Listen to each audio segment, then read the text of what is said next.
Okay, ignition. 1, 2. Turn it over.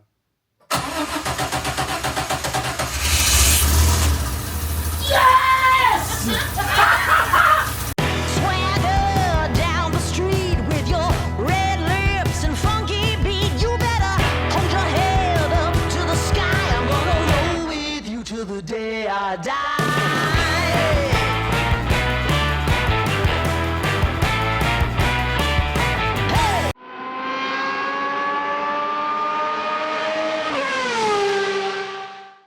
Hi and welcome back to a very, very special episode and a big moment in my automotive career because, as you probably know, 3.5 years ago, I bought this DeLorean. It was a lifelong dream. But today is the day that we get it running. And my friend Gary here has come all the way down from London to be here for this very special occasion. And it's not only getting the DeLorean running, it is getting this engine running. If you haven't been on the channel before, this is a correct 1985 Renault Alpine GTA turbo engine. It is the engine that was going to go in the DeLorean if the company had continued on for another year or two. So we are going to have an absolutely correct DeLorean turbo, hopefully by the end of today. So we need to crack on with this now. We think we've got everything in place, but we've got to get everything in place. We have got everything in place. That's the positivity. I've been super nervous about today, and Gary's like, "No, we'll just get it started." By the way, Gary has his own channel as well, and he has a Vauxhall Cavalier Mark 1, isn't it? Mark 1 Cavalier. Mark 1 Cavalier, which will appear on your channel at some point. There you go. You heard it from the horse's mouth. It's going to be on the channel at some point. It's a beautiful car. I will put a link to his videos on the description, but we will get it out and take it for a drive as well. But now, we need to get this running, don't we? Yes, we do. So let's do this. Right, I'm gonna dip in and out of this video. The reason is because what you're looking at is about 10 hours of work. Now, the engine starts on the floor with the gearbox because Gary wanted to be as involved in the reinstallation of the engine as possible. So we started it with it sat on the floor and then we went from there. The first job was putting the header back on the side of the engine with the gaskets. The reason is for that is because I hadn't put the starter motor on yet and there was a plug for the old drainage point of the oil from the turbo back into the block. So we have just been through a very trying half an hour trying to work out where the original, because bearing in mind we're putting an engine in the car that is not meant for the car because it's got an injection system and things like that. So what we've actually done is we've been going back through the wiring to work out how the main feed came into the car to get the power in.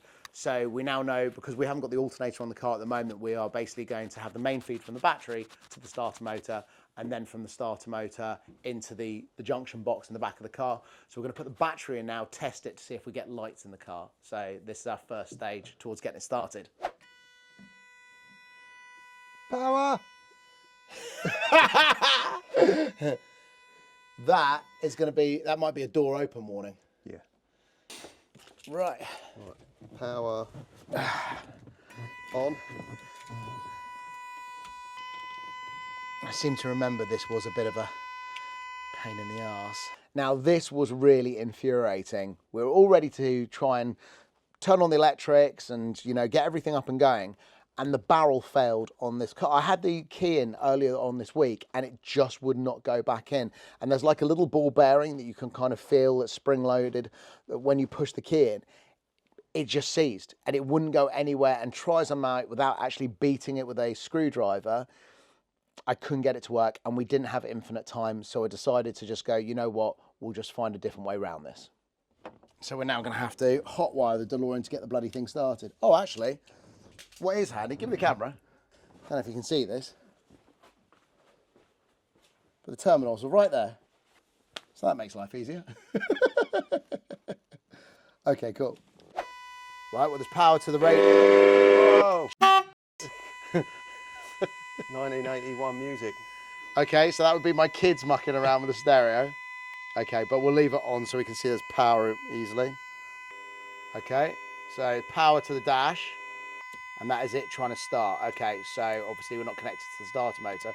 Can you do me a favour? Can you run up the front and just tell me if we've got lights? Oh, I can tell you straight away, yeah, we do. Yeah, go on. That was the horn dying. Indicators? Yeah, but they're on all the time like it's got a bad earth. Oh, really? Yeah. They do flash when you flash them, but they're on all the time. Headlights? Right, horn's not working. There's a round switch in the centre console for the headlights, isn't there? Yeah, one's working. Oh, it was already on main beam.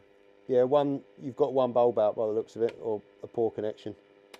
Okay, so we've got some connection issues there at the front. That's nothing to worry about. It's No. just de-pin it and repin it. Okay, so we've now got power to the car, which means that we can put the engine in. Yeah? Yeah. I feel like I'm forgetting. Oh, only one thing that we haven't done, power to the ECU. Yeah, but that's one wire. I don't know, but we'll get it in. We'll get it in now. Cool. Here, give me that, and we can take a break. Right, so we got to the exciting bit. We have resolved all the wiring issues, I think. Most of them, yeah. Most of them. And the engine is now going to go in, so we're going to start doing that. And then we'll connect it all up. We'll bring the cameras over so you can see a little bit closer all the connections to the injectors and bits and pieces and all the different sensors on the engine. And yeah, we can basically go from there, can't we? And we can then connect up the fuel lines and hopefully start it. So let's get it in. As you can probably see, it's really simple to get the engine in. Now, what I've done, which not all Delorean owners do, is that I've actually cut off the brace at the back of the chassis here, which means that my one's now bolted in. So instead of having to try and get the engine to go up over the chassis rail and down into the car, which you can do, you can literally just lift it up a few inches and drag it straight out the back. And I think that's the best way of doing it personally. I don't think that anybody believed that I actually did this. But I can still do this. Oh, I have actually got some plinths in the way. There we go, that's fine.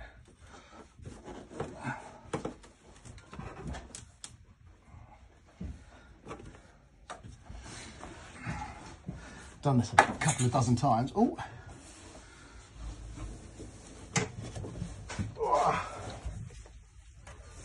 Told you. There we go. So there's two mounts here. So there's one here and one on the other side. So we just need to slide it in. So when I've done this on my own before, what I'm doing is I'm pushing the car back, Running Gary over. running Gary over in the process. But as I do have Gary here, I can get him to help me. Right, so next we have to do the wiring harness. We have to get the exhaust on and the turbo, obviously. Then we need to put oil in the engine, remembering to make sure that we've plugged up the engine properly and tightened it. And we've got the drain on the turbo, which didn't get into the video, but we did actually not miss it, but it wasn't tightened up correctly and it started seeping.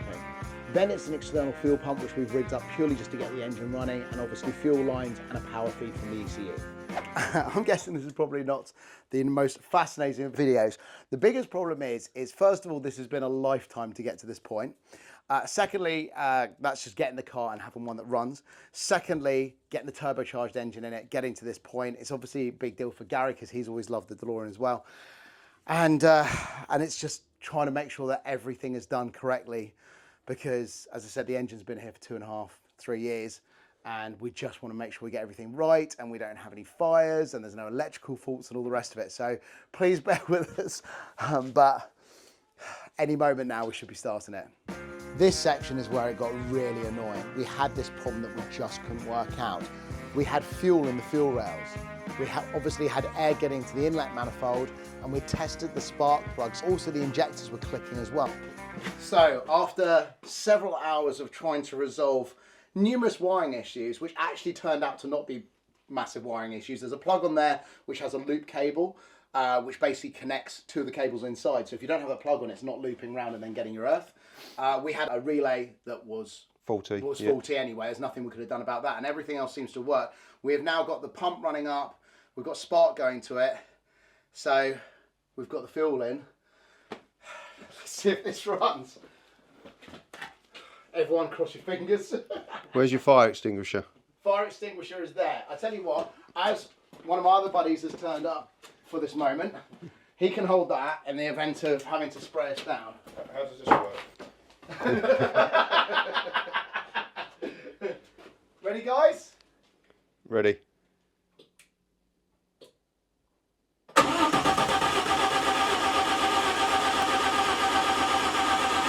Hang on. Got fuel pressure. So we swapped out that pump because we don't think it's got enough power to run the injection system on this.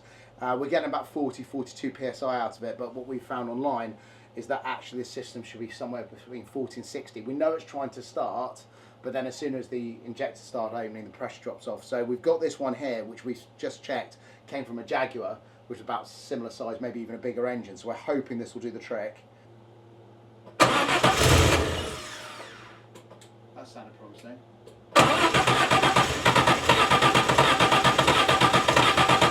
So the breakthrough came when we decided to use some Easy Start. We thought, look, let's just see if this even fires up. And as you can see in this bit, we actually got it running.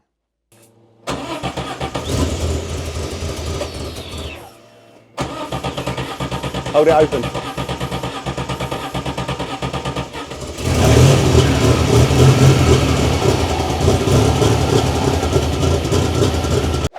Now, this is the really sad part of the day for me because I really wanted Gary to be here when we got the engine running. Now, in fairness, we got it running on the Easy Start. It was a running engine. We know it wasn't seized or anything like that, and it could even idle to an extent, but it wasn't running properly, and I really hoped he was going to be here for that, but we had to call it a day. We'd been on it for 10 hours. It was 10 o'clock at night, so that was it, and he went home.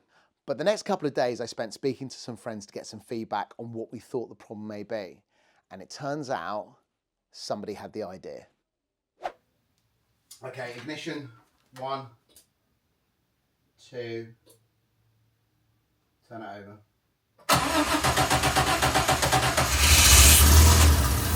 Yes!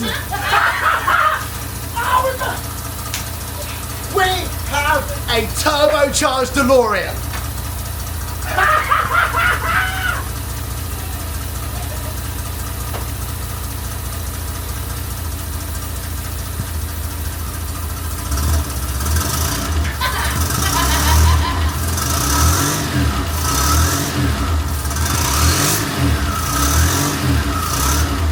Right, kill it. Turn off, turn off, turn off. After all that, the potentiometer that controls the fuel air mixture, which I hadn't checked, was wound all the way down, and we spent 5 hours on this, going through everything. I've spoken to 3 different mechanics. We've been going through literally everything. I think it was the potentiometer. Thank you so much for watching. This has been such an incredible moment for me. Not only to own the car, but getting the turbocharged engine, but having it running. And now I can move on with the rest of the car. I can do the brakes, I can do the water system, I can do the fuel lines, I can put the tank in, I can do all those bits. So now we know it runs, we know it'll drive, and I can start on the rest of the car. But there is one last thing. The car can now wear this badge with honor.